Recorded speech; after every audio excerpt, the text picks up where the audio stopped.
नाज़रीन हिकु भेरो ॿीहर अव्हांखे भलीकार चऊं था दिलि जे गहराइनि सां सकाफ़ती जहाड़े जी जेका ख़ुसूसी ट्रांसमिशन आहे कल्चर जहाड़े जी ऐं मुख़्तलिफ़ जेके महिमान आहिनि असां वटि अचनि पिया सो हींअर बि कुझु नवनि महिमाननि असांखे जॉइन कयो आहे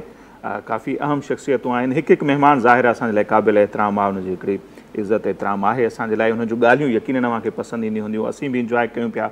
अव्हां बि कंदा हूंदा सो हींअर बि जेके असां वटि महिमान आया आहिनि उन्हनि सां असीं पंहिंजी सकाफ़त जे हवाले सां कल्चर जे हवाले सां हिस्ट्री जे हवाले सां इवन थोरी घणी सियासत जे हवाले सां बि ॻाल्हि ॿोल कंदासीं छाकाणि त उनजो तालुक़ु उन फील्ड सां आहे हाणे वरी सियासत बि असांजे कल्चर जो हिसो थी वई आहे बिल्कुलु आहे उहो बि त आहे सो महिमान मुंहिंजो ज़िम्मो आहे माना मुंहिंजो ज़िम्मो आहे तारुफ़ कराइण राइट हैंड तव्हां खणी अचो तव्हां त थोरो ॿार घटायूं था मुंहिंजे साॼे पासे खां लालचंद उकराणी साहिबु मौजूदु आहिनि अॻूणा MP आहिनि पीपल्स पार्टी जी मिनारिटी विंग सिंध जा सदर आहिनि काफ़ी एक्टिव आहिनि मिनारिटीज़ जे हवाले सां छाकाणि त असांजी सिंध में असीं घटि में घटि सिंध पाकिस्तान जे अंदरि घटि में घटि उहो इलाइक़ो या ख़ितो उहो सूबो आहे जेको इन क़िस्म जी जो फ़र्क़ु न रखंदो आहे त को अक़लियती या अक्सरियती असीं उनखे पंहिंजा हिंदू ॿाहिरि करे सघंदा आहियूं असां वटि अक़लियत जो कॉन्सेप्ट जेको आहे सो घटि में घटि असां वटि कोन्हे लालचंद साहिबु असां सां गॾु वेठा आहिनि साईं तव्हांजी वॾी महिरबानी सेनेटर ज्ञानचंद साहिबु वेठा आहिनि थर सां हुननि जो तालुक़ु आहे सेनेटर आहिनि ऐं पीपल्स पार्टी सां हुननि जो तालुक़ु आहे हुन सां बि असां गुफ़्तगू कंदासीं ख़ासि तौर ते जीअं थर जो जेको कल्चर आहे त उहो सॼी सिंध में रिच कल्चर आहे त उन ते असां ॻाल्हि ॿोल कंदासीं ॿिन्ही महिमाननि जी वॾी महिरबानी इन साइड खां तव्हां तारीफ़ कराए थो जी बिल्कुलु कंहिं बि तारीफ़ जा मोहताज न आहिनि साईं गुल मोहम्मद जखराणी साहिबु सिंध जो बच्चो उन्हनि खे सुञाणे सिंध खां ॿाहिरि उन्हनि जी हिकिड़ी पंहिंजी शख़्सियत आहे पाकिस्तान पीपल्स पार्टी जा सीनियर अॻवान आहिनि अॻूणा सूबाई वज़ीर बि रही चुका आहिनि ऐं हींअर कश्मीर कंदकोट जेको डिस्ट्रिक्ट आहे उनजा चेयरमैन बि आहिनि ऐं पॉलिटिकल जेका उन्हनि जी हिकिड़ी जदोजहद आहे उहा कंहिंखां बि लिकल न आहे सो अॼु असीं उन्हनि सां बि ॻाल्हि ॿोल कंदासीं हिन सकाफ़ती ईद जे हवाले सां ऐं डॉक्टर फरहान ईसा साहिबु उहे बि कंहिं बि तारुफ़ जा मोहताज न आहिनि ऐं सभु उन्हनि खे सुञाणो था ऐं सिहत जे मैदान में उन्हनि जूं जेके ख़िदमतूं आहिनि समाजी कमनि जे हवाले सां काफ़ी एक्टिव रहनि था सिंध खां ॿाहिरि पाकिस्तान जे मुख़्तलिफ़ हिसनि में उन्हनि जूं जेके ख़िदमतूं आहिनि उहे बि कंहिं तारुफ़ जो मोहताज न आहिनि यकीनन अव्हां बि उन्हनि खे सुञाणींदा हूंदा सो गुल मोहम्मद जखराणी साहिबु अव्हांखे असीं भलीकार चऊं था डॉक्टर फरहान ईसा साहब बहुत शुक्रिया कि ये सकाफ़ती ईद जैसे पहले भी मैडम बैठी तो हमने ये कहा कि हमारा पाकिस्तान एक ऐसा खूबसूरत गुलदस्ता है वो तभी कंप्लीट होता है जब उसमें मुख्तलिफ जो फूल हैं वो आपस में मिलते हैं तो ये हमारे लिए खुशी का बायस है कि इस सकाफ़ती ईद में आप भी हमारे साथ हैं सो पाण उन सां ॻाल्हि ॿोल कंदासीं डॉक्टर साहब पाण ख़ैरपुर जा आहिनि अम्मी उन्हनि जी ऐं असां जेतिरी सिंधी आहिनि असां वटि दिल जान हमारे पास कम से कम ये फर्क नहीं है कि कोई सी ज़बान बोलता है लेकिन यस सिंधी ॾाढो हुनजो ईरान में आहे बिल्कुल ज़मानो थियो आहे कितनी ज़रूरत है बाकी जो दूसरी ज़बान बोलने वालों के कि वो इस कल्चर को अपनाएं अपना कल्चर ही समझे ये हम सबका कल्चर है सिंधी कल्चर बिल्कुल मैं बिल्कुल पर्सनली समझता हूँ कि पहली बात है कि पाकिस्तान में अगर सबसे खूबसूरत कल्चर किसी का है वो सिंध का है पहले तो नंबर 1 दूसरी बात है कि पाकिस्तान की जितने भी कल्चर्स हैं हर सूबे के हर जो जितने भी लोग रहते हैं ये आई थिंक कि पाकिस्तान को और ख़ूबसूरत बनाते हैं जैसे आपने कहा ना फूलों का गुलदस्ता है और ये पाकिस्तान का इंटरनेशनल इमेज भी बहुत बनाते हैं और लोगों को कनेक्ट भी करते हैं और आई थिंक कि ये एक पार्ट ऑफ हमारी तो हेरिटेज है ही है सिंध की तो खैर इंडस सिविलाइजेशन 5000 साल से पुरानी है लेकिन ये हमारा टूरिज़्म का भी बहुत बड़ा पार्ट है जो बन सकता है और बन भी रहा है और इंटरनेशनली मैं जब भी ट्रैवल करता हूँ और ये डेज़ और आपके प्रोग्राम ख़ासतौर पे धरती TV के जब इंटरनेशनली दिखाए जाते हैं तो लोग इसको इतना पसंद करते हैं लोग काफ़ी सवाल भी पूछते हैं कलर्स के बारे में पूछते हैं मोहब्बतों के बारे में पूछते हैं और जो सिंध की हम्बलनेस है मोहब्बत है रवायात हैं कपड़ों के अलावा वो और अजरक के अलावा टोपी के अलावा वो तो मतलब मैं समझता हूँ कि अगर इसको हम बढ़ावा दें तो ये पाकिस्तान को दूसरे ममालिक से रिलेशनशिप बढ़ा के इकनॉमिक एम्पावरमेंट कर सकता है सही मतलब साईं जगन साहब मतलब पाण इनखे दुनिया में गढ़ण जे लाइ हिन कल्चर खे माना पाण ॼणा इंटरनेशनल रिलेशंस में बि इस्तेमालु करे सघूं था जीअं डॉक्टर साहब बिल्कुलु सही चयो थिए थो जेके बि क़ौमूं आहिनि दुनिया में उन्हनि जी सुञाणप पंहिंजे कल्चर सां ऐं सकाफ़त सां थींदी आहे अहिड़े लिहाज़ सां असांजी सिंध जी जेका कल्चर आहे या असांजी तहज़ीब आहे तमदन आहे ऐं असांखे उन ते फ़ख़ुरु आहे जो हज़ारनि सालनि जी असांजी तारीख़ आहे ऐं उन में असांजे पंहिंजे कल्चर जेका इंडस सिविलाइज़ेशन आहे जीअं साईं चयो त भली असांजा जेके ॿिया अकाई आहिनि उन्हनि जो बि पंहिंजूं रवायतूं आहिनि असांजे बरोचनि जा बि पंहिंजूं रवायतूं आहिनि सही पटकनि जा या उनजो स्टाइल जा अहिड़े तरीक़े सां पंजाब में कुझु पंहिंजे तरीक़े सां हूंदा पर सिंध जी हिकिड़ी नुमायान आहे ऐं उन खे असांजी इहा बदकिस्मती रही आहे असांजे मुल्क जे अंदरि जो हे मुल्क ठहण खां पोइ हिते अहिड़नि फोर्सिस जे हथ में मुल्क चढ़ी वियो जो जन बुनियादनि ते मुल्क ठाहियो वियो, उनखां हटी करे हिते मार्शल आर्ट जे ज़रिए डिक्टेटरशिप आमरियत उन्हनि अची हिन हिते ख़ासि करे सिंध जे तहज़ीब खे, सिंध जे कल्चर खे नज़रअंदाज़ रखियो ऐं इहो चयो त इहो तासुब आहे, इहो न कयो। हालांकि ईअं न हो, सिंध जी तहज़ीब खे उजागर करण सां मुल्क उजागर थींदो ऐं उन जी पंहिंजी हिकिड़ी तारीख़ी बैकग्राउंड आहे ऐं उन में असां चवंदासीं प्रेसिडेंट ज़रदारी साहिबु उन खे अची उजागर कयो। हिकिड़े सदर मुल्क जे सदर जे हैसियत में हुन जेके मुख़्तलिफ़ डेलीगेशन ॿाहिरों ईंदा हुआ उनखे अजर के टोपनि जा तोहफ़ा रवायत विधी, उन में मुल्क कमज़ोर त कोन थियो, हिकिड़ी सुठी ॻाल्हि थी। पाण हिकिड़े मुल्क जे सरबराह जे हैसियत में हुन सिंधी टोपी पाई मुख़्तलिफ़ डेलीगेशन सां या मुल्क खां ॿाहिरि बि तंहिंमें हिकिड़े जेके अहिड़े क़िस्म जा रुजत पसंद ऐं तासुब परस्त जेके ज़हर उगाछण वारा माण्हू उन्हनि अहिड़े क़िस्म जूं पंहिंजे टीवी टॉक शोज़ में ॿियनि में उनखे मज़ाक उॾायो त प्रेसिडेंट ॾिसो हे सिंधी टोपी पाए फलाणे जा, ॼण को सिंधी हितां जा रहवासी न आहिनि या उन्हनि जो हिते न आहे हक़। पोइ उन में असांजे कुझु जेके मीडिया जे जीअं अॼु धरती टीवी ते वेठा आहियूं ईअं ॿियनि सभिनी गॾिजी उन खे फेस कयो त उन्हनि फोर्सिस खे जेके सिंध जे कल्चर ते टोक पिया कनि ऐं पोइ इहे जेको अॼु हाणे पाण ॾिहाड़ो मल्हायूं था इहे उन्हनि ॾींहंनि खां हिकिड़ी रवायत पइजी वई पंहिंजे हुनखे कल्चर खे उजागर करण जे लाइ ऐं इहा तमामु सुठी ॻाल्हि आहे ऐं मां तव्हांखे जस थो ॾियां, तव्हांखे मुबारकूं हुजनि जो तव्हां उन खे उजागर करण लाइ असांखे सभिनी खे गॾु कयो आहे ऐं अॼु सॼी सिंध उहा साॻे ॾींहुं मल्हाइनि था ऐं उहो कहिड़े बि पार्टियुनि सां वास्तो रखंदड़ हुजनि, कहिड़े बि मज़हब सां वास्तो रखंदड़ हुजनि, पर हे असांजो कल्चर हिकिड़ो अहिड़े क़िस्म जो आहे जो असां इन नुक़्ते ते सभु गॾु थी सघूं था। पार्टियुनि जा इख़्तिलाफ़ पंहिंजे जाइ ते हुजनि, मज़हबनि जा इख़्तिलाफ़ पंहिंजे जाइ ते हुजनि, को शियो हुजे, को सुन्नी हुजे, को पीपल्स पार्टी जो हुजे, को क़ौम परस्त हुजे, पर हे सिंधी टोपी सभिनी जो आहे, हे अजरक सभिनी जो आहे ऐं रवायतूं सभिनी जूं आहिनि, हे महिमान नवाज़ी सभिनी जी आहे। त असांजे जेको रवायतूं वञो ओताकनि ते सभिनी ख़िदमत जो हिकिड़ो असां वटि इहा तमामु हिकिड़ी सुठी शइ आहे ऐं उन लाइ इहो तव्हां जेको हिनखे अमल खे अॻिते वधायो था उन लाइ सिंधी क़ौम जो आहे। अच्छा लालचंद साहब, जीअं साईं तो हिकिड़ो बैकग्राउंड पे ॿुधायो ऐं पाण सुबुह खां वठी हिन ते ॻाल्हायूं पिया त ज़रदारी साहिब जेको अफ़गानिस्तान जो दौरो कयो त उन ते ज़ाहिर हाणे माण्हुनि खे ख़बर पइजी, उनखां पोइ असांखे हिकिड़ो ॾींहुं मिलियो। सिंधी नेशन जी, सिंधी क़ौम जी इहा हिकिड़ी केॾी वॾी ॾिसूं त हिकिड़ो गुण आहे सुठो त नफ़रत जो जवाबु असीं मोहबत सां ॾियूं था। हुननि असां ते चिथर कई, नफ़रत कई, पर असां ॻाए वॼाए पंहिंजी सकाफ़त खे सेलिब्रेट करे उन्हनि खे जवाबु ॾिनोसीं। अॼु उन्हनि टीवी चैनलनि ते इहे हेडलाइन हलनि पियूं, इहे समूरा रंग ॾेखारजनि पिया ऐं जन चिथर कई अॼु पाण नज़र बि कोन था अचनि। तव्हां सही था चओ त सभ खां पहिरीं त ख़ैर आऊं सॼी सिंध पर पूरी दुनिया में रहंदड़ माण्हुनि खे हिन कल्चर डे जे हवाले सां मुबारकबाद पेश कयां थो, ऐं ख़ासि करे धरती चैनल वारनि खे जंहिं हिन 3 तारीख़ जो मल्हायो पिया। एक्चुअली गुलमन जखण जी ॻाल्हि सही हुई त जीअं असां वटि हिकु नफ़रत फैलाइण लाइ करे हिन टोपी पाए जॾहिं प्रेसिडेंट आसिफ अली ज़रदारी साहिबु जीअं विया त उन ते हुनखे तंज़ अंदाज़ में पेश कयो वियो। उन खां पोइ हीउ सॼो सिलसिलो असांजो उन खे हर साल में मल्हायो पियो वञे। उन्हनि खे इहा ख़बर कोन हुई त कल्चर हिकिड़ी कहिड़ी शइ थींदी, सकाफ़त छा आहे। उन खां पोइ हाणे हुननि जूं माण्हुनि जूं अखियूं खुलियूं हुयूं त सिंध जे माण्हू कहिड़े मोहबत सां, कहिड़ी प्रीत सां हीअ ॾींहुं मल्हाइनि था। मज़हबनि खां हटी करे हिते हिंदू मज़हब हुजे या मुस्लिम मज़हब हुजे या कहिड़ो बि मज़हब हुजे, पर हिन धरती ते रहे थो कीअं प्यार सां मोहबत सां मल्हाइनि था। उनजो मिसाल तव्हांजे अॻियां मौजूदु आहे।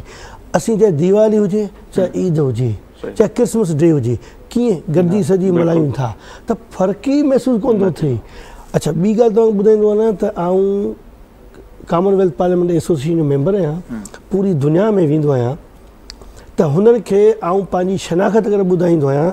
जॾहिं हुननि खे आऊं अजरकनि जा तोहफ़ा खणी वेंदो आहियां त हू एॾा ख़ुशि थींदा आहिनि त अंग्रेज़ 54 मुल्कनि जा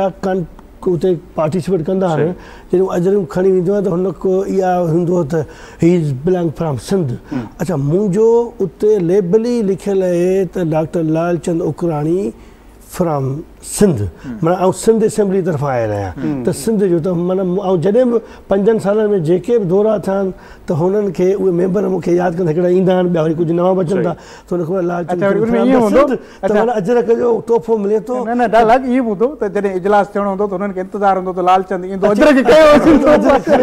अच्छा, ॾाढो ख़ुशि थींदा आहिनि। अच्छा, उते पोइ हिकिड़े अंग्रेज़ वाक़े तक़रीरनि चयो त बाक़ाइदे सिंध प्रोविंस में, पाकिस्तान में वो प्रोविंस आहे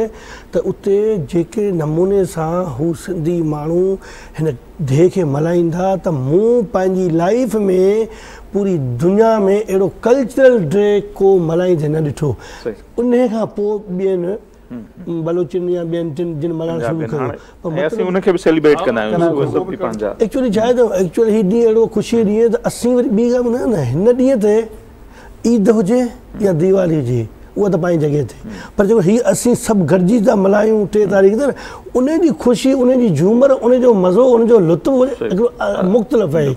चाहे हिते चाहे लंडन में। मुंहिंजो हिकिड़ो नंढो पुटु लंडन में रहंदो आहे, शादी थियल, उन ॾींहं ते उहो नंढड़ी मुंहिंजी पोटी टोपी पाए अजरक पाए त हितां जेकॾहिं मूं मोकिलियुसि न त हू चवंदी दादा ने उहो टोपी पाई, मां बि अजरक खां टोपी पायां, त माना इहा हिकिड़ी मोहबत आहे। ऐं सम्झां थो त इहो मैसेज पूरी दुनिया खे ॾियणु चाहियां थो, ॿुधाइणु चाहियां थो त इहे शयूं हलंदियूं हलनि त जीअं असांजो बहितरी ऐं भलाई सही सही थींदी आहे। ज्ञान साहिबु तव्हां कीअं था सम्झो हिन ॻाल्हि खे? हिकिड़ी त माना जेका असांजी जेको हिकु त ठीकु आहे, हीउ जेको ॾींहुं आहे पाण 2009 खां मल्हाइणु शुरू कयो आहे, इन ॾींहं ते त हुई बि पाण सभई फ़र्क़ु विसारे सभु शयूं, बल्कि कंहिंजा जेके नाराज़गियूं हूंदियूं आहिनि उहे बि इन ॾींहं ते ख़तमु हूंदियूं आहिनि, सभु गॾिजी मल्हाईंदा आहिनि। पर उनखां अलावा बि असांजी जेका धरती आहे, असांजी जेका हीअ सरज़मीन आहे सिंध, उहा हुई बि इन्हनि मतभेदनि खां मथां ई रही आहे, उन कॾहिं इन फ़र्क़नि में न रही आहे। त तव्हां छाकाणि त हमेशह दुनिया जे अंदरि या जेको असांजो पाड़ेसरी मुल्क आहे उन में जेको अक़लियतनि सां जेको हशर थिए थो, उहे शयूं असांजे साम्हूं, असां वटि इन जो केतिरो ज़बरदस्त इम्पैक्ट आहे त असां वटि इन क़िस्म जी का सूरत हाल कोन्हे। असांजी जेका सिंध धरती आहे उन वटि को हिंदू मुस्लिम या को फ़िरक़ो विरक़ो कोन्हे, सभु असीं ॿाहिरि आहियूं। आउं ईअं सम्झां थो त हिकिड़ी सिंध धरती जी त इहा ख़ासि ख़ुसूसियत आहे जो उते मज़हबी कटरपणूं कोन्हे। असां कॾहिं बि हिक ॿिए खे पंहिंजे मज़हब जे हवाले सां न आहियूं सुञाणंदा, असीं पंहिंजे भाइरनि वांगुरु रहूं था ऐं पंहिंजे पाड़ेसरनि ऐं उन्हनि जा जेके वैल्यूज़ आहिनि उन्हनि खे बरक़रार था रखूं। पर ॿिए पासे जेकॾहिं हिन ग्लोबलाइज़ेशन जे दौर में ॾिसूं त कल्चरली उहे शयूं जेके असांजूं सिंध मां बि ख़तमु थींदियूं पियूं वियूं, विसरंदियूं पियूं, उहे बि वरी हाणे असां नए सिर सां उन्हनि खे बचाइण ऐं उन्हनि खे महफ़ूज़ करणु शुरू कयो आहे, उहो सेलिब्रेट करणु असां शुरू कयो आहे। सो जेको असां तव्हां ज़िक्र कयो ज़रदारी साहिब जो त उन टोपी पाए शुरूआति कई, त उन शुरूआति सां इहो थियो त बाक़ी जेके असांजा ॿियूं क़ौमूं आहिनि उन्हनि बि पंहिंजा कल्चरल डे मल्हाइण जो शुरू कया ऐं उन्हनि जो बि कल्चर वधणु शुरू थियो। त जॾहिं असीं चऊं था त भई मज़हब खां इंसानु वॾो आहे, त उहो इंसानु वॾो ईअं थो थिए जो असां कल्चरली हिक ॿिए सां गॾिजी था वञूं, हर को पंहिंजे पंहिंजे मज़हबनि सां, पर कल्चर असां सभिनी खे जोड़े रखे थी। असांजी धरती सां जेका लॻाव आहे, जेको अणटुट असांजो रिश्तो आहे, उहो असांखे हिक ॿिए सां जोड़े रखे थो। ऐं उन में यकीनन सिंध जी मिटी जी पैदावार आसिफ़ ज़रदारी साहिबु हिकिड़ो स्टेप वरितो जंहिंखे सॼी मीडिया असां सभिनी पाण ओन कयो ऐं उनजो फ़ाइदो ॿिया बि वठनि पिया। हींअर जेका नफ़रत आहे, जेको एक्सट्रीमिज़म आहे, अदम बर्दाश्त आहे, उन दौर में इहो ई कल्चर आहे, इहे ई शयूं आहिनि जेके असां हिक ॿिए सां मल्हाए उन्हनि शयुनि ते हावी पइजी सघूं था। जीअं तव्हां ज़िक्र कयो त नफ़रत खे मुहबत सां, त इहा उहा शइ आहे जेका असां सभिनी जी आहे, ऐं उनखे ओन करण सां जिते चथरूं पिए थियूं उहे हाणे असांखे फॉलो था कनि, ऐं ख़ुशी महसूसु था कनि, ऐं हू बि पंहिंजे उन्हनि नफ़रतनि ऐं उन्हनि जे क़िस्म जे जेके ज़हर फैलियल आहिनि मुआशिरे में, उन्हनि जो हल बि हिन कल्चरल एक्टिविटीज़ ऐं पंहिंजे रूट्स सां ॻंढण में सम्झनि था। सो आउं सम्झां थो त इहो ई हिकिड़ो रस्तो आहे असां वटि, त असां पंहिंजे पाण पुरअमन नमूने सां रहूं, मुहबतनि सां रहूं, जंहिंजे लाइ असांखे पंहिंजी कल्चर तरफ़ मोट खाइणी पवंदी, कल्चर खे अपनाइणो पवंदो। सही है। अच्छा, भी डॉक्टर साहब आपसे पूछूँ कि तो ये कि वैसे जिस तरह के भी इवेंट्स होते हैं उसमें कुछ तो प्लान्ड होते हैं, लेकिन ये एक ऐसा इवेंट है हर कोई अपनी हैसियत से उसको मनाता है, चाहे कराची की सड़कों पर लोग निकल कर आएँ, प्रेस क्लब पर हज़ारों लोग जमा हों, पूरे सिंध में कहीं पर, बल्कि पूरी दुनिया में कोई किसी को कन्विंस नहीं देता, कोई किसी को ट्रांसपोर्ट नहीं भेजता कि आपने यहाँ पर, हर कोई अपने हिसाब से और भरपूर अंदाज में उसको मनाता है। ये इस तरह का जो जज्बा है, ये ईद पर भी आपको इस तरह का जज्बा आपको ईद पर नजर नहीं आता। ईद पर तो लोग ये है कि नमाज पढ़ी आकर सो गए, लेकिन ये बच्चे, बूढ़े, बुजुर्ग, जवान, मर्द, खवातीन सब वॉलंटियरली निकल पड़ते। बिल्कुल ऐसे ही है। और मैं आपको बताऊं कि बल्कि जो सिंध के उर्दू स्पीकिंग लोग हैं वो भी इसमें पार्टिसिपेट करके बड़ा एंजॉय करते हैं। अभी ज़ाहिर ज़रदारी साहब की बात हुई, डेफिनेटली उनका बड़ा हिस्टोरिकल है कि उन्होंने दिया, लेकिन क्योंकि आपने कहा था सब पॉलिटिशियंस बैठे, मैं अभी तक इतना खुशनसीब नहीं हूँ कि पॉलिटिक्स में आ सका लेकिन मैं ज़रूर ये कहूँगा, फैमिली से ताल्लुक तो लेकिन मैं ज़रूर ये कहूँगा कि क्योंकि हम रेस कोर्स जाते हैं और पीर साहब अखाड़ों से भी मुलाकात रहती है, यकीन माने कि उनके साथ भी मैंने बड़ा इसको एंजॉय किया, वो भी बड़ा बनाते हैं इसको। और राजा साईं की बात करूँ अभी मौजूद है तो उनके साथ भी हमने बहुत दफ़ा इसको बनाया। मैं पहली मेरी सरकारी पोस्टिंग थी सांगड़ में बैक इन 98। तो जब मैं ग्रेड 17 में आया तो वहाँ पे भी बड़ा उस वक्त भी ये शुरू हुआ था। और यानी हमेशा इसको मैं समझता हूँ, जिस तरह से मैंने तो पर्सनली देखा कि हर बंदा इसको जो है हर पॉलिटिकल पार्टी से जो एफिलिएटेड है सिंध में वो उसको बनाता है। सिंध की एक और जो खूबसूरत चीज़ है, मैंने पीर साहब पगाड़ा का इसलिए नाम लिया कि इनके अलावा भी इतने सारे पीर हैं इस जगह पे और मोहब्बत से इस्लाम फैला है इधर। यहाँ कोई जंग से या किसी और तरह से इस कॉन्टिनेंट के इस पार्ट में रिलीजन नहीं फैला इस्लाम का, मतलब वो सब मोहब्बत से, और इतने एक से एक शाह लोग यहाँ पे रहे हैं और कितनी हिस्ट्री है उनकी, चाहे कितने मज़ार अब बन गए, लेकिन मतलब एक जो बिलीफ है। और मैं समझता हूँ ये जो ट्रेडिशन के साथ ये जो मोहब्बत का फैलाव है, और इतने स्ट्रेस के माहौल में आजकल हर बंदा स्ट्रेस में, कुछ जायज़ है 20%, 80% नाजायज़ स्ट्रेस हम लोग लेते हैं क्योंकि हम चादर से पाँव से ज़्यादा पाँव फैलाते हैं, हवेस, जेलसी, गीबत, चुगली जो सब मना है वो हम सब चीज़ें कर रहे हैं तो उसका स्ट्रेस। लेकिन ये एक ऐसा त्यौहार है कि जो हमें साइकोलॉजिकली, मैं as health point of view से बात करना चाह रहा हूँ कि एक तो सबको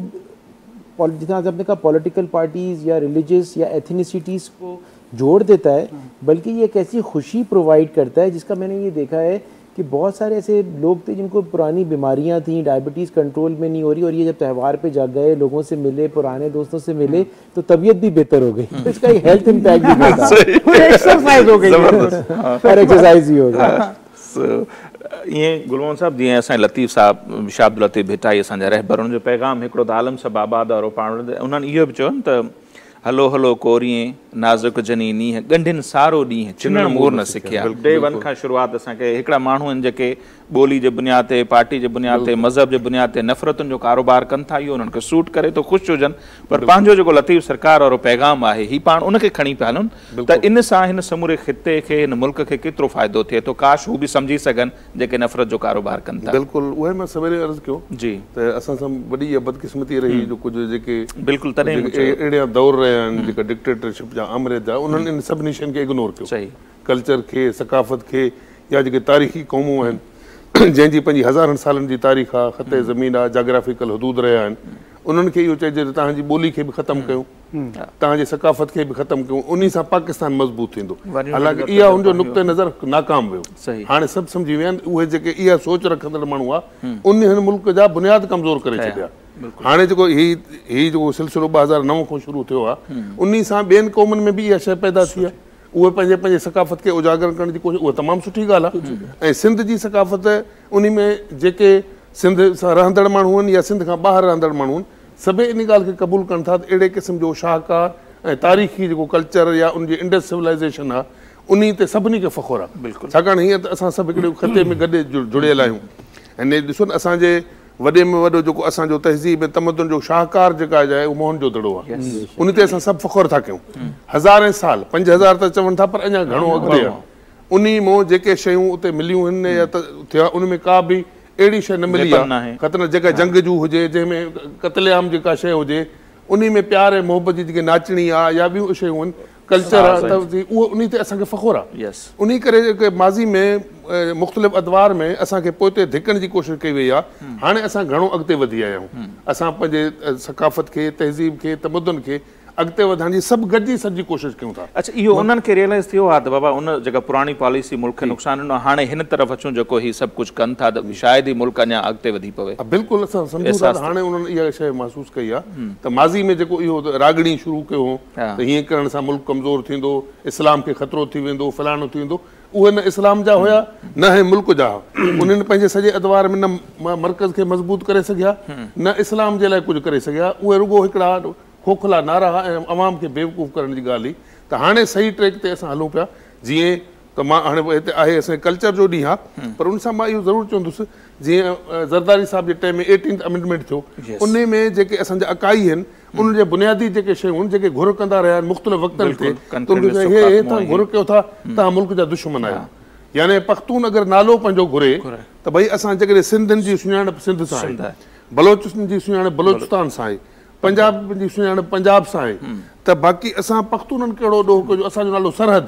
छा आहे उहो नालो असांखे पख्तून नालो ॾियो। हाणे इन में सदाई उन्हनि खे जवाबु इहो मिलियो त बाबा हे गद्दार आहिनि, नालो छो था कनि, पर इहो ज़रदारी साहिब वॾी हिमत कई, 18th अमेंडमेंट जे ज़रिए पख्तूननि खे पंहिंजो नालो ॾिनो, इन में मुल्क अञा वधीक उनमें मुस्तहकम थियो आहे। उनजी वजह आहे न असीं पाण पंहिंजी शनाख़्त जो क़दुरु करण वारा आहियूं, असां पाण पंहिंजी आइडेंटिटी खे कॾहिं बि कॉम्प्रोमाइज़ न कयो आहे, असां ज़ाहिर आहे ॿिए जी असां मुंहुं मोड़े नथो सघे न। ॾिसो न हे मुल्क जेको ठहियो असांजे हिकिड़ी इहा सभई जेके मुख़्तलिफ़ जेके अकाई आहे उन्होंने गॾिजी ठाहियो न, आसमान में टुपकी त मुल्क न मिलियो, उनमें इक़रार थियल आहे, उन खां पोइ चवनि नसीब मिसलन 1 यूनिट,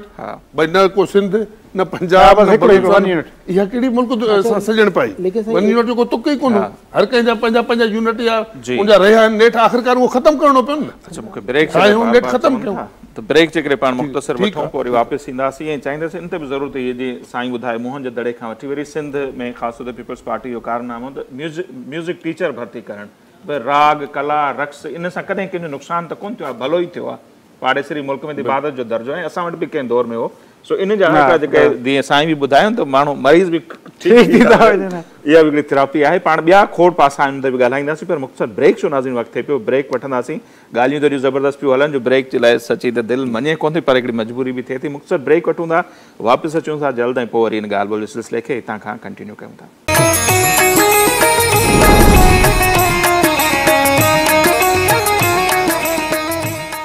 जी नाज़रीन हिकु भेरो ॿीहर अव्हांखे चऊं था दिलि जे गहराइनि सां भलीकार सकाफ़ती ॾिहाड़े जी ख़ुसूसी नशरियात में ब्रेक ते वञण खां पहिरियों असांजी ॻाल्हि ॿोल इहा हली पई त इन्हनि ॾिहाड़नि जा कल्चर जा सकाफ़त जा हिस्ट्रीअ जा म्यूज़िक जा डांस जा रक़्स जा इंसान जे नेचर ते क़ौमुनि जी सुञाणप ऐं ॿियनि जेके घणा पासा थींदा उन ते हिकिड़ा काफ़ी मुस्बत असर पवनि था, पर इहे शयूं बि कुझु दुरियुनि खे क़बूल न आहिनि। उन ते साईं जेकॾहिं मां ॻाल्हाइणु चाहियो, नो डाउट इहो बि पीपल्स पार्टी जो कारनामो आहे, म्यूज़िक टीचर वारी जीअं पाण ॻाल्हि कईसीं, घणनि शयुनि माण्हुनि खां इहा बि बर्दाश्त कोन पई थिए, इहा बि बर्दाश्त नथी थिए, बर्दाश्त करणु खपे ऐं पवंदी। मिनिस्टर सरदार शाह हुआ त म्यूज़िक टीचर भर्ती करण जो ऐलान कयो, त असांजी असेंबली में एतिराज़ थियो त भई ये म्यूज़िक टीचर ये क्या है, कब से शुरू हुआ है, तो साईं सरदार शाह चयो त पूरी दुनिया में म्यूज़िक टीचर हैं, इसमें कोई ख़राबी नहीं, मज़हब जियो इन में त का ॻाल्हि ई कान्हे, मज़हब जो सभु को एतिराम थो करे, त इस्लाम मज़हब में इहो त कोन्हे को स्कूल में म्यूज़िक टीचर न हुजे, त पोइ उन ते असांजो बेसुम वास्तो थियो। साईं सरदार शाह चयो त बाबा टीचर भर्ती थी सघनि था, रूह जी गज़ा आहे, इन में को भर्ज न आहे। असां वटि छा आहे, नंढी ॻाल्हि खां वॾी ॻाल्हि करे उबतो सुबतो कनि था, पर इहो थियणु न खपे। असीं पाण हींअर अकेलत में आहियूं, त उनजो मतिलबु इहो न आहे त असीं हितां 5% रहूं था, हालांकि कुझु तकलीफ़ हूंदियूं, त उन मतिलबु इहो न आहे जो असीं माइग्रेट थी हलिया वञूं। धरती जा वारिस आहियो भाई, ऐं असां त कीअं थी असां न चवंदा आहियूं, मज़हब खे तो भले हुजो वारिस आहियो। 5000 साल पुराणी हीअ सकाफ़त आहे, असीं धरतीअ जा असल वारिस आहियूं। हा, कुझु आउं चवंदो आहियां के तक़रीर में त भाई कुझु अहिड़ियूं इंटरनेशनल कुवतूं या पाड़ेसी मुल्क अहिड़ियूं हरकतूं कंदा त हितां जा हिंदू सिंधी क्रीम त उहे हितां माइग्रेट थी हलिया वञनि। ऐं उन्हनि चवंदो आहियां त बाबा ॻाल्हि ॿुध, धरतीअ सां मां सां कॾहिं दगा या गदा करे न वेंदो। असांजो मरण हिते, असांजो खाइण हिते, असांजी हीअ सकाफ़त, असांजी अजरक, हीअ असांजी टोपी, ईद हुजे, दीवाली हुजे, असीं नंढा थी वॾा थिया फटा गॾु मारायूं, असांजे मुस्लमान भाउर हुजनि हिंदू भाउर हुजनि मिठाइयूं गॾु खाऊं था नंढेपण खां वठी हेसि ताईं, ऐं असीं माइग्रेट थी हलिया वञूं। पोइ छा कंदा आहिनि उन्हनि जा इरादा, त पोइ कॾहिं मंदरनि ते हमला, कॾहिं चर्चनि ते हमला, कॾहिं असांजी इबादत गाह ते हमला, त उहे कंदा आहिनि त जीअं हितां हे मायूस थी हलिया वञनि और असांजो मुल्क बदनाम थिए। उन्हनि खे चवंदा आहियूं बाबा ॻाल्हि ॿुधो, असीं हितां वेंदासीं, असां मरण घर, असांजी मोहबत न मास आहे, असीं सां मां सां माइग्रेट थी करे ॿिए पासे कोन वेंदासीं। नारायण श्याम साहिब जो हिकिड़ो शेर आहे, मतलब जेके हितां विया उन्हनि सां ॾाढी शिकायत वारे अंदाज़ में चयो त वतन तां जान घोरी पोइ बि थोरी, वतन तां सिर्फ़ घटि आहे, वतन तां जान घोरी पोइ बि थोरी, सिंधियुनि जान न घोरी वतन घोरे। करे आया सो उन्हनि खे हिकिड़ी मयार ॾिनी बराबरि उन दौर जो हालतूं छा हुयूं मूंखे यादि अची वई ॻाल्हि मूंखे यादि आऊं आगा सराज स्पीकर साहिब हो नंदलाल गोकराणी असीं थाईलैंड में वियासीं पहिरीं MP 13 में डेलीगेशन थी त असीं सिंधीअ में ॻाल्हाईंदे पिए वियासीं त असांजे पोयां 4-5 70+ या 60+ 70+ या 4-5 त यकदमि असांखे रड़ कयूं ए भाऊ हुननि ॾिठो हितां जा कोन्हनि भाऊ किथां जा आहियो त माना असां यार असां चयो असां सिंध पाकिस्तान खां आहियूं पर एॾा ख़ुशि जा 4 ॼणा हुआ मूंखे यादि मोहबत आहे हीअ असांजी हिते असांजो हिकिड़ी मोहबत आहे न 4 ॼणा हुआ असांखे 2 ॾींहं रहणो हो उहो चवंदा की नाश्ता मूं वटि कजो हू चए थो त लंच मूं वटि कजो हू चए डिनर मूं वटि कजो पोइ असां 4 ॼणनि खे गॾु करे हिकिड़े वटि नाश्तो हिकिड़े वटि मूंखे यादि आहे असां डिनर कई पर माना मोहबत आहे हालांकि हुननि खे इहा ख़बर कोन्हे त हिंदू आहियूं या मुस्लमान आहियूं हाणे असीं ॿ हिंदू हुआसीं आगा सराज दुरानी साहिब मुस्लमान पर हुननि छा महसूसु कयो त भई सिंधी ज़बान सिंधी ॿोली पोइ एॾो ॾाढो फर्स्ट क्लास कचरियूं थियूं असांजी मिटी में शामिल कोन्हे न त असांजी मिटी में न आहे असांजी सोच में ई न आहे त असां अहिड़े क़िस्म जी ॻाल्हि किथे गुलमोहन जखाणी ॻाल्हि खां कुझु अहिड़ियूं धुरियूं या हिननि सकाफ़त खे या ख़तमु करण जी कोशिशि कई हुई या हुनखे सफ़ा विहारे ते छॾियो त जीअं माण्हू पंहिंजी सकाफ़त खे उजागर न करे सघनि पर इहा क्रेडिट वरी मां चवंदुसि पर आसिफ ज़रदारी साहिब जी महिरबानी जो उन वरी हिनखे उजागर करण जी कोशिशि कई हाणे असीं सुलझियल मयूं सम्झी पूरी दुनिया में कनाडा अमेरिका लंडन जिते किथे वञनि था उन ॾींहं खे उजागर कनि था अच्छा हिकिड़ी ॿी शइ थोरो वरी सियासत वारी देखणी थो चाहे पर माना टेक्निकली ॻाल्हायां थो तव्हां छाकाणि त MPA रहिया आहियो ज्ञान साहिबु सेनेटर गुलवंत साहिबु MNA बि रहियो आहे पार्लियामेंट जो हिसो रहिया आहियो तव्हां ईअं अञा फ्यूचर में ज़ाहिर आहे तव्हां वरी वापसि वेंदो जेसि ताईं सूरत हाल इहा ई नज़र अचे पई पार्लियामेंट असांजे कल्चर खे उन हद ताईं प्रोमोट करे सघी आहे जेको करणु खपे या तव्हां सम्झो था त पार्लियामेंट जो केतिरो किरदारु थिए थो त असां पंहिंजो असांजो जेको पुरमन सोच जा माण्हू असीं धरती असांजी मोहबत वारी धरती महिमान नवाज़ धरती अहिड़े कलरफुल जेको सकाफ़त जी मालिक धरती उनखे पार्लियामेंट केतिरो दुनिया जे अंदरि प्रोमोट कयो आहे या अञा केतिरो करण जी ज़रूरत आहे तव्हां 3 घंटे में सेनेट में वेठा जेको ॿोलियुनि वारो बिल आयो हो त मादरी ॿोलियूं ज़ाहिर आहे शीना खां वठी बिलती सिंधी उनखे कजो उहो अची रुकिजी वियो स्टैंडिंग कमेटी वियो पीपल्स पार्टी दौर में ॾाढी सुठी कोशिशि थी पर उहो बि न थियो त उहा जीअं गुलमोहन साहिबु चवनि जेकॾहिं ॿियनि ॿोलियुनि खे बि मादरी ॿोलियुनि जो दर्जो ॾिजे त उन सां उर्दू ॿोली खे को ख़तरो कोन थींदो बल्कि अञा थी सघे उनखे फ़ाइदो थिए जे ॿोली जे हवाले सां पाण ॻाल्हि कंदासीं त सिंध जा जेके बि माण्हू हुया उन्हनि सभिनी जो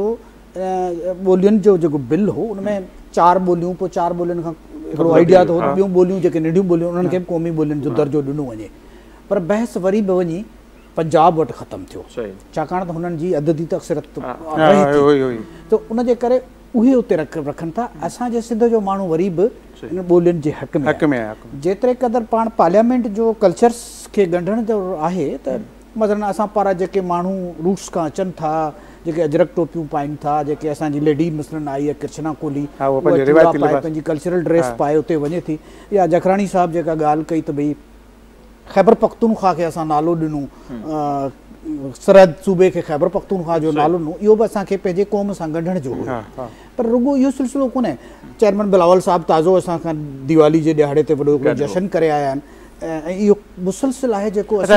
बिलावल साहिबु हर जॻह ते कल्चर खे प्रोमोट थो करे यानी मास्क ताईं बि जेको आहे उन्हनि उन पंहिंजे कल्चर खे प्रोमोट इहो असीं कल्चर खे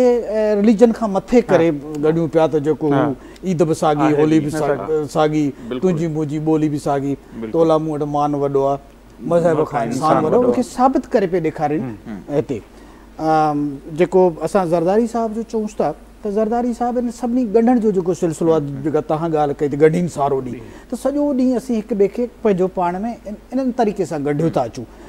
मेरिट्स ते गॾियो था अचूं असांजे माइनॉरिटीज़ जा मसइला आऊं जनरल सीट ते सेनेट में हुअसि पाकिस्तान जो कॉन्स्टिट्यूशन नॉन मुस्लिम्स जे लाइ 4 सीटूं रखियूं आहिनि ज़रदारी साहिबु असांजी पीपल्स पार्टी मूंखे 5 सेनेटर जनरल सीट ते रखियो हिन वक़्त में कृष्णा कोहली उहा लेडीज़ जी सीट ते आहे जॾहिं त माइनॉरिटी जी सीट ते असांजो क्रिश्चन लाल अनवर लाल दीन आहे सो हिते तव्हां सिंध में सिर्फ़ु तव्हांखे नॉन मुस्लिम्स तव्हांजा सिंध में तव्हांखे मिनिस्टर्स मिलंदा स्पेशल असिस्टेंट्स मिलंदा उन्हनि मेरिट्स ते मिलंदा जॾहिं त ॿियनि पासे कोन्हे टिकेट्स में त हाणे हू त जनरली जेतिरियूं सीटूं आहिनि त उहे ॾियनि थियूं पर सिंध में जेके बि पार्टियूं पॉलिटिक्स करणु थियूं चाहिनि ही थियूं कनि उन अंदाज़ में उन्हनि माण्हुनि खे नुमाइंदगी नथियूं ॾियनि। मजबूरी आहे जो कॉन्स्टिट्यूशन उनखे सीटूं त ॾेई था छॾीनि, पर पीपल्स पार्टी समाज जे मुख़्तलिफ़ तबक़नि खे मथे आंदो आहे। पोइ हिते मसलन अॼु तंज़ीला कमरानी आई, उहो बि असांजे समाज जो हिसो आहिनि। असांजे ओशू शीदी खां वठी ही त सिंध जा हाणे सॉइल ऑफ सन्स, त उन्हनि खे बि विसरियो हिकिड़ा माण्हू उन्हनि खे मथे खणी आया आहिनि भई ही बि हिकिड़े क़िस्म सां इहे पार्लियामेंट में हाणे कल्चर खे वधाइणो आहे। तव्हां अञा अॻिते अचे त म्यूज़िक टीचर वारी ॻाल्हि कई, त हीउ जेको साईं सरदार शाह जो इनिशिएटिव आहे ॻणिबो त पीपल्स पार्टी जी ऐं उनजी लीडरशिप जी उन्हनि हिन अॼु जे दौर खे हुन मोहन जे दिड़े जी नाचणी सां गॾे छॾियो आहे। त असांजो कल्चर जेको आहे उन उतां खां शुरू थिए थो, उन कल्चर खे वरी बि असीं उजागर करण जी कोशिशि कयूं, जदीद दौर मुताबिक़ उजागर कजे। सो जेकॾहिं माण्हुनि जूं पार्टियूं थियूं अचनि, जेका जमहूरियत जी असीं ॻाल्हि था कयूं, जमहूरी पार्टियूं अचनि, माण्हुनि जी विल सां पार्टियूं जेके अचनि थियूं ऐं जिन जो भरोसो माण्हुनि ते आहे, उहे माण्हुनि जी ॻाल्हि कनि था। ॿिया जेके ही सेल्फ मेड कठपुतली जेके चऊं था या सिलेक्टेड जेके अचनि था, पोइ उन्हनि जा मफ़ादात रुगो मथियनि खे राज़ी करण में हूंदा आहिनि ऐं उहो डिॼंदा आहिनि, माण्हुनि खां डिॼंदा आहिनि। उन करे उहे मुख़्तलिफ़ क़िस्म जूं हरकतूं कंदियूं आहिनि, नतीजतन इहे हालतूं थियनि थियूं जेके असांजे मुल्क जूं हाणे थी चुकियूं आहिनि। मुआशी तौर ते बि तबाह आहियूं, सियासी तौर ते बि तबाह आहियूं, कल्चरली बि असांजे कोन्हे को, ऐं मज़हबी तौर ते बि छा सूरत हाल आहे। मस्जिद बि महफ़ूज़ कोन्हे, मंदर बि महफ़ूज़ कोन्हे, स्कूल बि महफ़ूज़ कोन्हे, मदरसो बि महफ़ूज़ कोन्हे। सो हिकिड़ो ई नफ़रतनि खे शिकस्त ॾियण जो हिकिड़ो ई इहो रस्तो आहे त असीं पंहिंजे सकाफ़त तरफ़ वञूं, पंहिंजे कल्चरल वैल्यूज़ खे वैल्यू ॾियूं ऐं मुहबत सां रहूं जीअं ज़माननि खां रहंदा। सही है, सही। अच्छा डॉक्टर साहब, एक और चीज़ ये है, क्योंकि आप उर्दू बोलने वाले सिंधी हैं, इस तरह दूसरी ज़बानें, क्योंकि हमारे पास जो सराइकी है या बलोच है वो भी सिंधी कहलाता है, लेकिन आप क्या समझते हैं कि कराची के अंदर ख़ास तौर पर जो सिंधी के अलावा बाकी ज़बानें बोलने वाले हमारे भाई हैं, उनको किस तरह हम कनेक्ट करें, या आप जो लोग हैं जो ब्रिज का किस तरह किरदार अदा कर सकते हैं कि कराची में खुसूसन अगर हम सिंधी कल्चर के इस पूरी अम्ब्रेला के नीचे तमाम कौमियतों को, जो ज़बानें बोलने वालों को अगर ले आएँ, तो मेरे ख्याल में कराची पुरअमन हो जाएगा, पूरा मुल्क पुरअमन हो जाएगा। नहीं, मैं तो खुद से सेकंड करूँगा आपकी बात को, और मैं तो खुद हमेशा सेलिब्रेट करता हूँ। और आज मुझे पता चला कि आप आपका इतना अच्छा डे बना रहे हैं, सेलिब्रेट कर रहे हैं, तो मेरी खुशी है कि आपने इनवाइट भी किया और मैं खुशी खुशी आया भी हूँ। और हम इतना आपके बैक टू बैक प्रोग्राम्स हो रहे थे, हम सब वेट भी कर रहे थे, लेकिन हम गए नहीं। हमने कहा नहीं, इसको सेलिब्रेट करेंगे। तो मेरे ख्याल से ये प्रोसेस स्टार्ट हो गया। सिलसिला ये है कि मैं तो ये किसी को माजरत के साथ किसी को दिल ना दुखे, लेकिन ये सियासतदानों ने किया हुआ है। असल में हो ये रहा है कि इन लोगों की बात नहीं, इन जनरल बात कर रहा हूँ। दुनिया भर में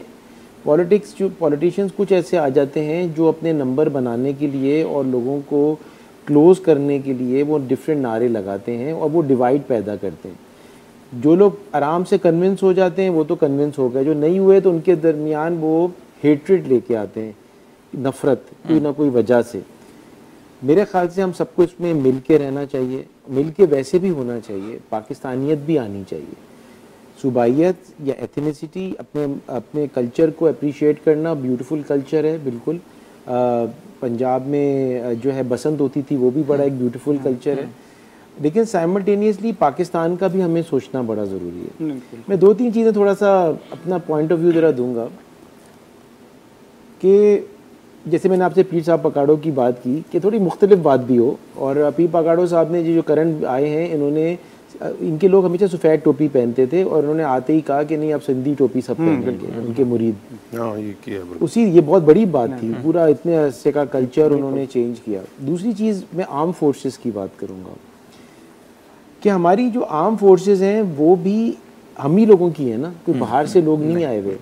हमारे ही अभी मेजर जनरल चांडियो साहब हैं सिंध के, अभी खारिया में पोस्टेड थे, अभी शायद कोयटा में पोस्टेड हैं, मतलब सीनियर पोजीशंस पे हैं।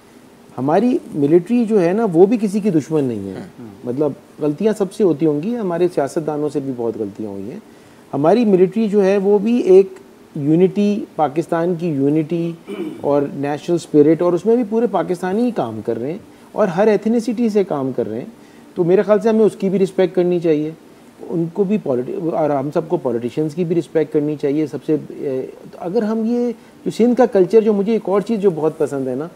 इस बात को कहते हुए, क्योंकि मैं तो सच्ची बातें समझता हूँ कि अगर आज पाकिस्तान जुड़ा हुआ है तो हमारी आर्म फोर्सेस की वजह से जुड़ा हुआ है और उनकी सेक्रीफाइसेस भी। आज हमारी एक उंगली कट जाती तो इतना दर्द होता है, तो अगर हमारे शहीद हो गए और जो गाजी हैं जिनका एम्पुटेशन हो गया, किसी का आर्म कटा हुआ, हम तो डॉक्टर है ना, किसी की टांग कटी हुई है, किसी की आँख चली गई है,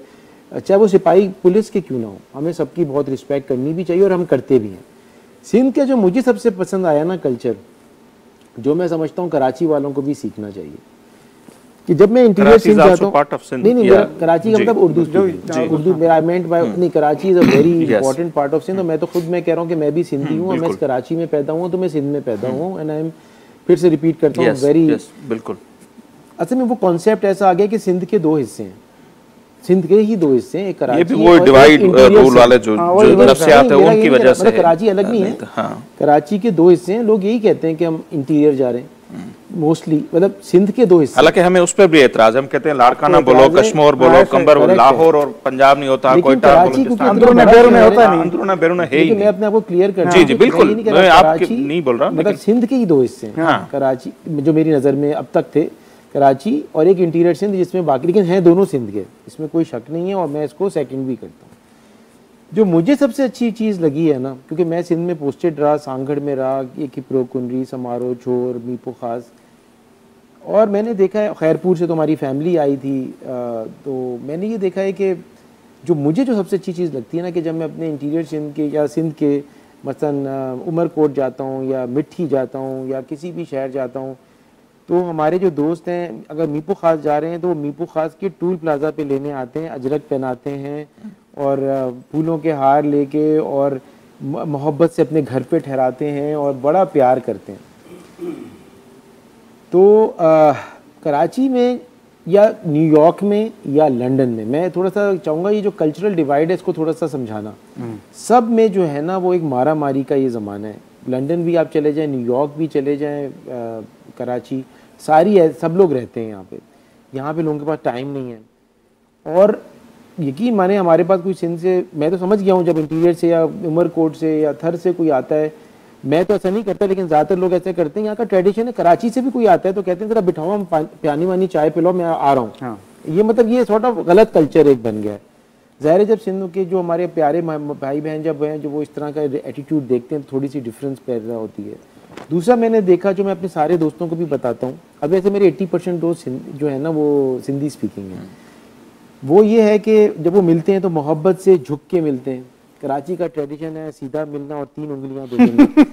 अच्छा, ये नहीं कि वो इंसल्ट करना चाह रहे हैं, लेकिन वो हो जाती है। तो मैं कहता हूँ कि जितनी आप जब मोहब्बतें मिलती हैं, आपस में जब मिलते हैं, कल्चर जब समझते हैं, तो फिर वो समझ में आता है कि यार ये वो भी बुरा नहीं कह रहे, लेकिन हम जल्द बदल देंगे इंशाल्लाह। ये जो मैं कह रहा हूँ हम जल्द बदल देंगे कि अगर पाकिस्तान को कुछ चीज़ यूनाइट कर सकती है ना, वो सिंधियों का टॉलरेंस लेवल है। मतलब ये बहुत ज़्यादा है, मैं इसमें मानता हूँ कि बहुत मतलब मोहब्बत, बर्दाश्त, और ये मोहब्बत आई थिंक कि ये जो है ये हम सेलिब्रेट कर रहे हैं और हम सब भी सीख रहे हैं। और हर दफ़ा जब भी सेलिब्रेशन होती है तो ज़ाहिर जब लोग देखते हैं तो सीखते हैं। आई थिंक ये बहुत अच्छा और इसको और होना चाहिए। सही। हाणे असां चवंदा 3 खां 4 मिनट आहिनि पोइ पैगाम तरफ पैगाम बस मुख्तसर पैगाम, वो असां बार बार वजाहत कंदा तो हम बार बार ये कहते हैं कि हमारे सर के ताज हैं, हर वो इदारा, हर वो फर्द जो आईने पाकिस्तान की रिस्पेक्ट करता है, हमारे दिल में उसके लिए बहुत सारा एहतराम है। और इस मुल्क को अगर जोड़ने का एक वाहिद कोई डॉक्यूमेंट है तो 73 का आइन है। तो सब उसके दायरे में रहकर काम करेंगे तो और ज़्यादा मोहब्बतें बढ़ेंगी। और कल्चर तो वैसे भी आज हम उसको सेलिब्रेट कर, मुल्क को हमने बनाया भी है। हाँ, फाउंडर तो सिंध है, डेमोक्रेसी भी हमने दी है, इस मुल्क को कॉन्स्टिट्यूशन भी हमने दिया है, सूबों को खुद मुख्तियारी भी हमने शहादतें भी और शहादतें भी दी हैं और इंशाल्लाह इस मुल्क को तरक्की भी हम दिलाएंगे। यस गुल मोहम्मद साहब, हाँ पैगाम तरफ़ पाण वञूं पिया त पोइ साईं पैगाम मुंहिंजे सिंध वासियुनि खे या सिंध वासी जेके दुनिया जे मुख़्तलिफ़ कुंड कुड़छ में आहिनि, अॼोके मौक़े ते मां सभिनी खे मुबारकबाद पेश कयां थो। उहे अमेरिका में हुजनि, इंग्लैंड में हुजनि, कनाडा में हुजनि, छाकाणि अॼु हे ॾींहुं सॼो असां सिर्फ़ु सिंध में नथा मल्हायूं, पूरे दुनिया जे हर जॻह ते ऐं सभु सिंधी वॾे जोश ऐं जज़्बे सां मल्हाइनि था। ऐं इन मौक़े ते मां उनखे मुबारकबाद बि ॾियां थो। चवंदा इहो सिलसिलो असांजो हमेशह रहंदो, छाकाणि इहो हाणे हिकिड़ो असांजो ट्रेडिशनल ॾींहुं थी वियो आहे। जीअं ईद जो ॾींहुं तीअं हर साल जे डिसंबर जे पहिरें आचर ते इहो हिकिड़ी असांजी रवायत थी वई आहे। बिल्कुलु उहो इनशाला हर साल मल्हाईंदासीं ऐं उन सां असांजो जेको पैगाम आहे सिंध जो या असांजी जेका सकाफ़त आहे, तहज़ीब आहे, तमदन आहे, उनखे उजागर करण जो वधीक असांखे मौक़ो मिले। बिल्कुलु बिल्कुलु साईं ना बि ईंदासीं। पहिरीं त डॉक्टर फरहान ॻाल्हि खां त एक्चुअली असीं सिंध जा माण्हू महिमान नवाज़ आहियूं। सो सम्झो त मोहबत भरिया, प्यार भरिया, प्रीत भरिया। ऐं पंहिंजी तरफ़ां पैगाम इहो ॾींदुसि जो अॼोको ॾींहुं तमामु हिकिड़ो असांजो सुठो ॾींहुं आहे। हुन मज़हबनि खां हटी करे असीं कल्चर डे था मल्हायूं। जेके बि पूरी दुनिया में असांजा माण्हू रहनि था, पोइ चाहे हिंदू या मुस्लमान, पंहिंजे घर में ॿारनि खे भले अंग्रेजी पढ़ाइनि, भले उर्दू पढ़ाइनि। असां वटि मुसीबत इहा आहे जे अगरि ॻोठ मां को शहर में आयो त पोइ चवंदा त भई उर्दू ॻाल्हाए, पर आउं चवंदो न सिंधी ॿोली ॻाल्हायो त घटि में घटि ॿारनि खे उहा यादि रहे। त ऐं जेके बि दुनिया में असांजा दोस्त यार कोई हीअ जे प्रोग्राम ॿुधनि था 3 तारीख़ जो, त हुन हथ ॿधी अर्ज़ु कंदुसि अंग्रेज़ी भले ॻाल्हायो, टाटूं भले थिए, पर ॿारनि खे घर में घटि में घटि पंहिंजी सिंधी ॿोली सां उथी निंड मां ॻाल्हायो त यादि रहे। अच्छा हिकिड़ी ॻाल्हि, ॿी ॻाल्हि त गुम थी था वञनि 5 साल, को लंडन, को 10 साल अमेरिका, को 5 साल अमेरिका, त उहे हर साल पंहिंजो हिन में पंहिंजी धरतीअ ते अचनि त पंहिंजनि माइटनि सां मिटनि सां मिलंदा, त उन सां सिंधी ॻाल्हाईंदा। अदब, इख़लाक़, मोहबत, प्यार इहे शयूं रहंदियूं। अदरवाइज़ न त पोइ जेको अंग्रेज़ कल्चर पिया कनि, जेको ॿियो चयो उते जेको सिस्टम में, पोइ असांजा ॿार बि उन सिस्टम में हली वेंदा।